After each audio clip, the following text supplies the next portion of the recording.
Hello, my name is Blair Layton and welcome to Cricket Musings 173.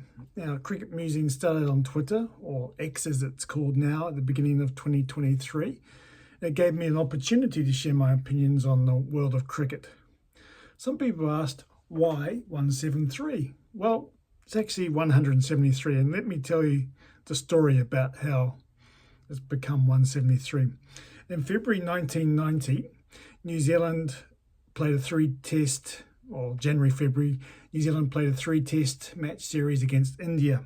In the third test of the series at Eden Park in Auckland, India won the toss and sent New Zealand in to bat. And at 131 for 7, that looked quite a good decision. However, Richard Hadlee, the great Sir Richard Hadlee, scored 87, and the wicketkeeper for New Zealand at that stage, Ian Smith, most of you would probably know him as a very accomplished commentator in the world of cricket. He scored a then world record score for a number 9 batsman of 173. That, to my knowledge, is still a world record for a number 9 batsman, although Stuart Broad, the England all-rounder, tried to better that and fell 4 runs short in the test match against Pakistan in 2010. He got 169. Anyway, every Sunday I'll give a roundup of what's been going on in the cricketing world, and if needed, my opinion or predictions on what might happen in the coming week.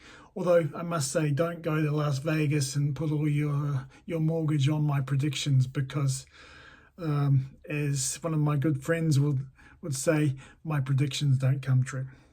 Anyway, for this week, let's start with Major League Cricket. And I have to admit, I'm not a big T20 fan. I understand how important it is in the cricket and cricket's development around the world, and of course the significance of the Olympics in 2028 in Los Angeles and Brisbane in 2032. And I've noticed that, and I have to try and say this properly, Ahmedabad in India have confirmed a bid for the 2036 Olympics. So that'll be interesting how that goes. And I'm sure that cricket will be a major part of that bid, and if they win, of those Olympic Games. I hope that cricket does take off in the United States of America, but I just don't want to watch T20. I'm sorry about that. Anyway, one of the headlines of this week was Daryl Mitchell's retired out in one of the games. That doesn't happen often in professional cricket, although I'm surprised that it doesn't happen more, because I'm sure there are people that take their time scoring runs, and Daryl Mitchell's team in the Major League Cricket saw that he wasn't scoring fast enough, so get out, son. Well, let's get on to the important stuff. Test match cricket. South Africa beat Zimbabwe comprehensively in Bulawayo. The Proteas team seemed radically different from the team that won the World Test Championship Mace a few weeks ago.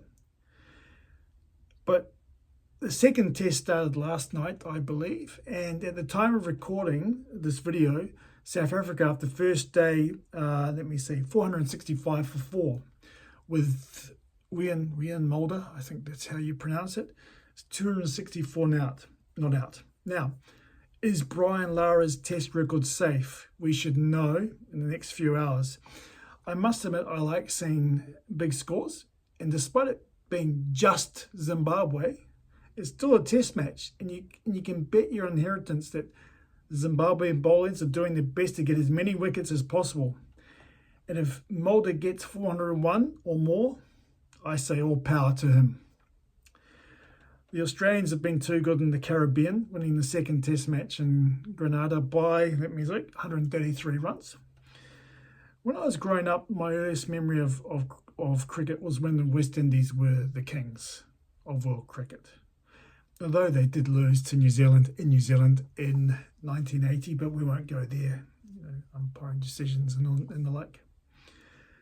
been saying that they did dominate for a significant period of time. And when I think of cricket in the Caribbean, I still think of that time and associate a team with that period. 4 fast bowlers, which, to be fair, they still do have now.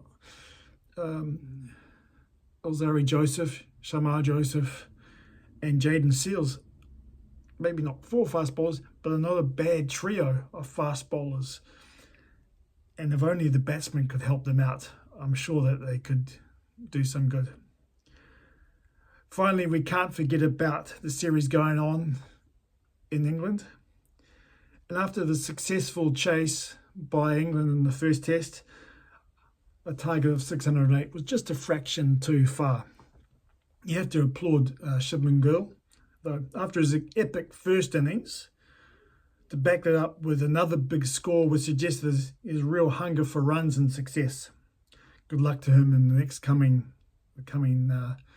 3 games. One of the things I'm going to look forward to is how many runs he can get in that 5-test series. I think he's on 585 now after 2 test matches. What did Don Bradman get in the 1930 series? I think he got about 900 runs. Is Shubman Gill going to get there? It'd be interesting to watch. Finally, on our inaugural edition, I'd like to finish with a rant. New Zealanders like cricket. New Zealanders like sport.